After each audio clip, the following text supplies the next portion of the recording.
महाराष्ट्रातील सर्व rickshaw taxi चालकांनी हा व्हिडिओ पूर्ण ऐका आणि शेअर मात्र करायचा प्रत्येकाला. कायदा कळायला पाहिजे. आता हा विषय असा आहे, परमिट राजचा अस्त झालेला आहे. तुम्ही ज्या रिक्षा टॅक्सी चालकांनी रिक्षा परमिटसाठी 500 रुपयाचे अर्ज भरलेले होते त्यांना आता परमिट हे तुम्ही RTOला जाऊन काढू शकता.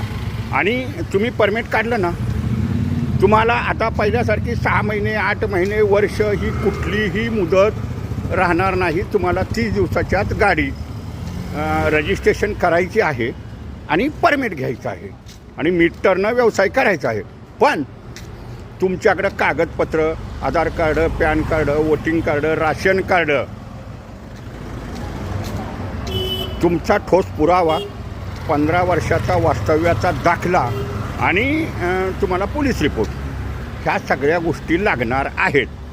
आणि तुम्हाला त्याच्यात प्रतिज्ञापत्र जे करावं लागतं ते संपूर्ण मराठीत प्रतिज्ञापत्र, म्हणजे अफिडेविट जे जोडता तुम्ही परमिट घेताना ते संपूर्ण मराठीत हवं आहे. आणि त्याच्यात त्या अफिडेविटमध्ये सगळं लिहिलेलं हवं आहे की मला भौगोलिक परिस्थितीची माहिती आहे, भौगोलिक परिस्थितीची इथले मला ज्ञान आहे, मला भाषेचं ज्ञान आहे, मला मराठी बोलता येतं आणि मला रिक्षा परमिट द्या. हे अफिडेविट लागणार आहे.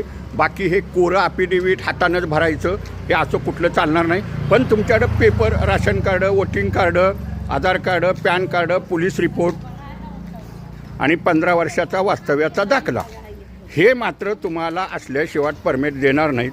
शिवाय त्याच्यात एक तुम्ही स्वतः तुमच्या हस्ताक्षरात एक अर्ज लिहायचा आहे मराठी भाषेचा 2-4 ओळीचा आणि त्या तुमचा अर्जात हवा आहे तर तुम्हाला ही परमिट मिळणार. ज्यांच्याकडं परमिटसाठी 500 रुपये भरलेल्याच्या पावत्या होत्या त्यांनी थेट RTOला जावा आणि इरादापत्र काढा आणि 30 दिवसात गाडी घ्या. जर तुमचं 30 दिवसाच्या पुढे गेलं तर तुम्हाला एक्सटेन्शन वगैरे काहीही मिळणार नाही. हे प्रत्येकानं हे घ्या. आदेश आलेले आहेत. माझ्या फेसबुकला बी ती ऑर्डर टाकलेली आहे, आता यूट्यूबला बी टाकेन. पण तुम्हाला बिंदासपैकी रिक्षाचं परमिट काढा ज्याने 500 रुपये भरलेले होते. मग तुमची ती पावती कधीची बी असून द्या, अगदी 11 तारखेची असून द्या, 10 तारखेची असून द्या, तुम्हाला ते RTO अधिकारी इरादापत्र देणार. व्हिडिओ जास्तीत जास्त शेअर करा.